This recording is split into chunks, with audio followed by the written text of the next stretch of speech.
Góry śmieci, zepsute dźwigi, uszkodzony sprzęt i resztki budynków. Stada mutantów przemierzają lokacje wzdłuż i wszerz. Stalkerzy odwiedzają ją głównie w poszukiwaniu artefaktów. Połowa terenu jest silnie radioaktywna, więc podróż bez odpowiedniej ochrony jest wysoce niezalecana. To pierwsze zdanie z deweloperskiego opisu wysypiska.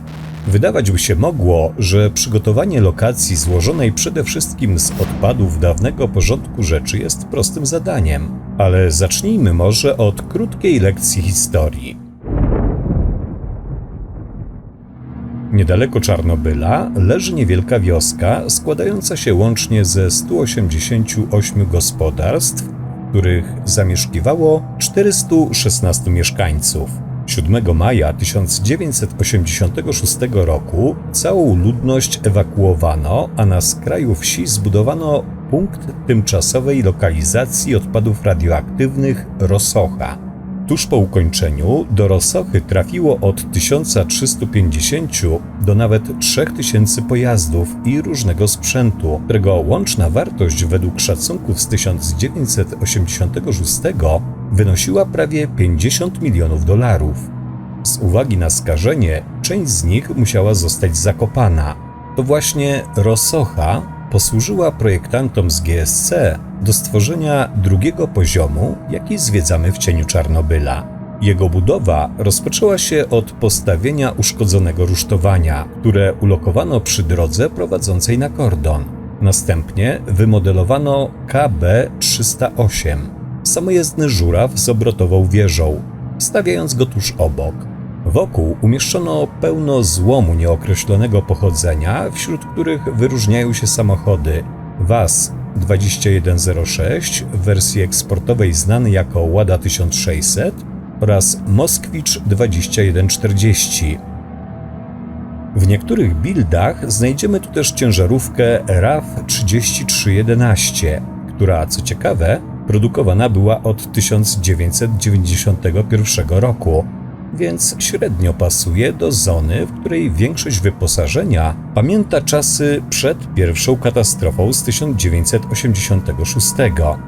Jeśli wrócimy stąd na główną drogę przecinającą wysypisko, trafimy na starego Kamaza 5320, a kilkadziesiąt metrów dalej na zrujnowany budynek o nieznanym przeznaczeniu, prawdopodobnie przed katastrofą służący celom administracyjnym.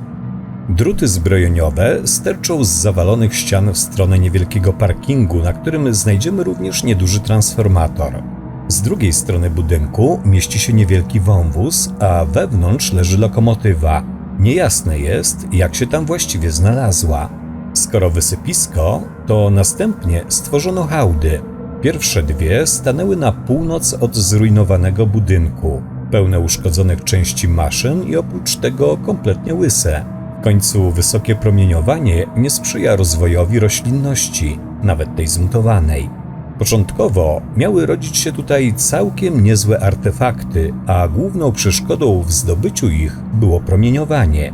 Jednak problemy z implementacją systemu dynamicznych, to jest zmieniających co jakiś czas miejsce, na które oddziałują, anomalii, a co za tym idzie, także kłopoty z prawidłowym spawnem artefaktów spowodowały, że ten pomysł zarzucono. Niemniej zagadniętym stalkerom zdarza się powiedzieć, że warto wybrać się na wysypisko celem wzbogacenia. W porównaniu z kordonem, nawet w podstawce można znaleźć tu kilka przydatnych błyskotek, choć niekoniecznie na samych hałdach. Wąska ścieżka pomiędzy stertami śmieci prowadziła do małego gospodarstwa, za którym wkrótce pojawiła się linia kolejowa przecinająca lokację wszerz. Do gospodarstwa dostawiona została sporej wielkości stacja pomp, a nieco dalej pojawił się zarys drogi na Med Pribor, później przemianowany na INB Agroprom. Gdzieś na wschodzie pomiędzy drzewami znalazły się 3 wyrwy w drucie kolczastym, będące przejściami do Doliny Mroku. Nieco dalej droga przechodzi w most, pod którym kiedyś płynęła rzeka. Teraz to wyschnięte, bagniste koryto pełne mutantów i radiacji. Do października 2002 roku wysypisko do tego fragmentu zostało wymodelowane, ale nie posiadało jeszcze tekstur. W niewielkiej odległości od mostu staje betonowe ogrodzenie, za bramą którego wyrasta dobrze nam znany hangar z częściowo zawalonym dachem. Jego wnętrze nie zmieniło się znacząco od czasu pierwszego projektu, ale uważny obserwator szybko znajdzie wejście do podziemi. Na tym etapie nie imponowały one rozmiarami. Był to ciasny, ciemny tunel biegnący dookoła budynku. Gdzieniegdzie awaryjne oświetlenie dawało słaby blask i to tutaj po raz pierwszy mogliśmy zachwycić się piękną grą światła i cienia. To w połączeniu ze specyficznymi dźwiękami towarzyszącymi badaniu tego miejsca tworzyło naprawdę wyjątkową atmosferę. Plany zakładały dalszą rozbudowę, jednak kiedy pierwsza wersja została uznana za zakończoną, deweloperzy zajęli się modelowaniem reszty lokacji. I tak, po wyminięciu hangaru trafialiśmy na zalaną część drogi. Wraki aut, które utknęły w radioaktywnym bajorze, miały skutecznie zniechęcać do dalszej podróży na północ. Kolejnym znajomym elementem, jaki pojawił się na wysypisku, był rurociąg, przecinający ją, podobnie jak tory kolejowe, z zachodu na wschód. I jeśli ten opis brzmi wam obco, to macie rację, bo to nie jest to wysypisko, które znacie. Projekt poziomu przez długi czas utrzymywał się w powyższej, niezmiennej formie. Prace nad nim rozpoczęto we wrześniu 2002 roku, a pod koniec grudnia był już właściwie gotowy. W lutym 2003 oświetlenie i większość szczegółów została dopieszczona, a pierwszym buildem, w jakim mieliśmy okazję podziwiać wysypisko na GDC 2003, był 1465. Deweloperzy zajęli się następnie innymi poziomami, a rok później, w maju 2004, zaprezentowano je po raz kolejny, tym razem w kompilacji 1842. W tej wersji lokacja jest zdecydowanie bardziej opustoszała. Ojciec niejakiego Aleksieja Sytianowa, czyli jednego z twórców koncepcji Stalkera, jakiego znamy, był jednym z likwidatorów usuwających skutki katastrofy w Czarnobylu. Sam Aleksiej, urodzony w 1977 roku w Kijowie, od dziecka marzył o tworzeniu gier komputerowych. W 1993 napisał nawet swój scenariusz o pewnym łowcy demonów, ale nigdy nie doczekał się on realizacji. Sytianow trafił do GSC Game World w 2002 roku. 2 lata później został oddelegowany do prac nad wysypiskiem, a efekty jego działań oglądać możemy w buildzie 1865. Jeśli gry byłyby sztuką, Cień Czarnobyla to Mona Lisa. Powiedział o pierwszej części trylogii Aleksiej i patrząc na pierwotny projekt niektórych lokacji, w tym tej, którą dzisiaj omawiamy, trudno się z tym nie zgodzić. Gdy wydawało się, że praca została zakończona, do projektu dołączył Jurij Pietrowski, a dotychczas stworzone elementy zaczęto powoli zmieniać.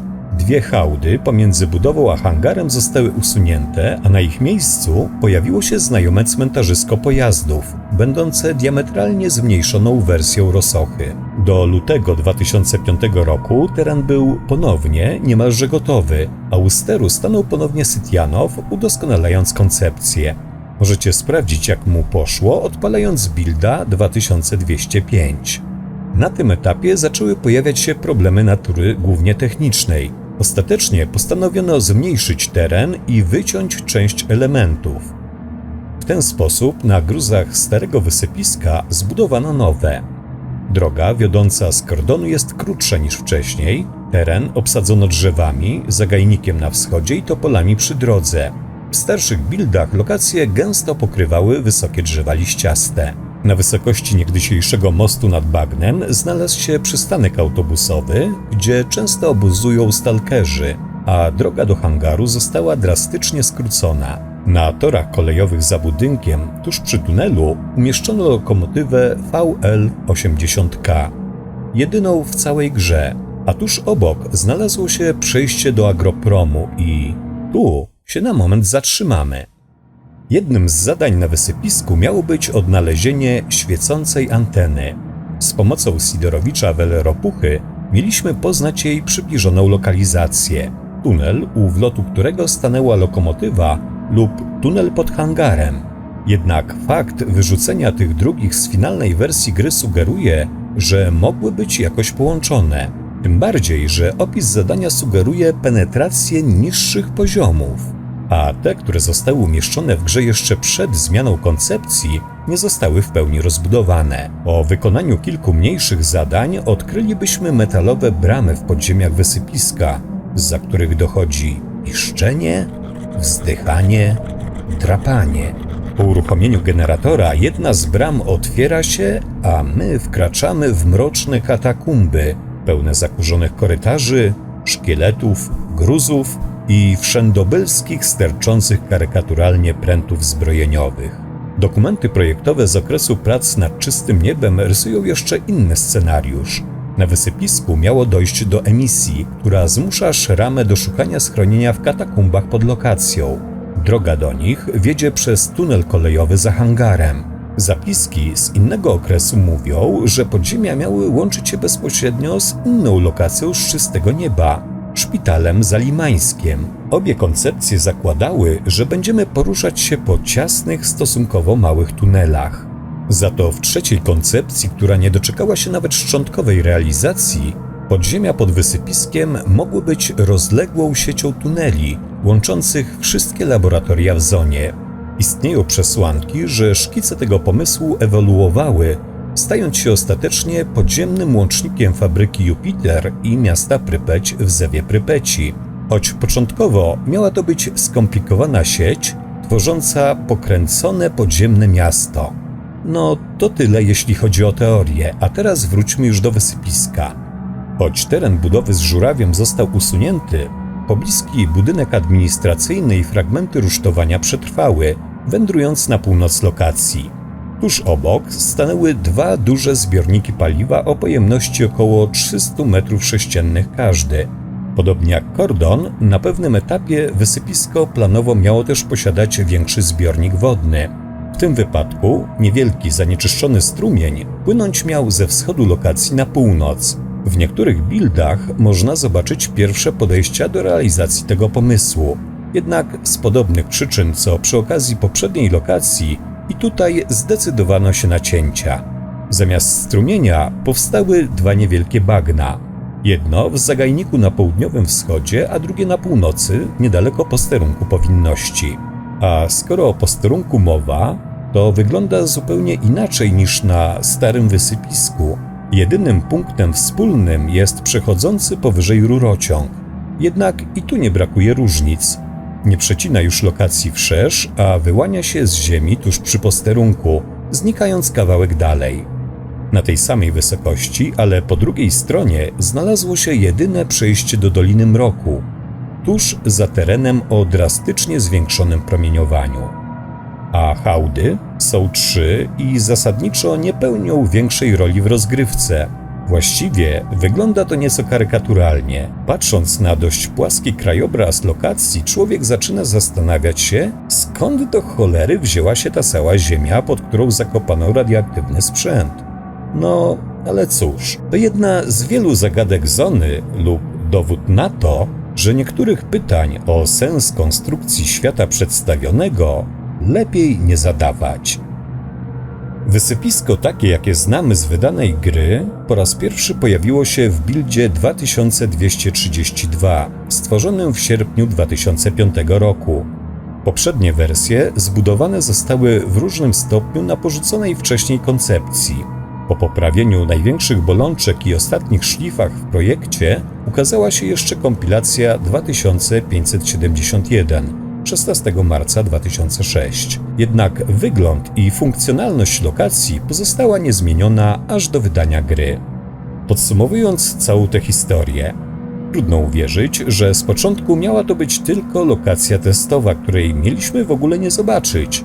I choć zdaniem wielu pierwotny pomysł lepiej oddawał klimat, w który celuje seria, to nawet to ostatecznie wykute w deweloperskiej kuźni wysypisko miało niepodrabialną atmosferę odkrywania czegoś nowego w drodze na północ.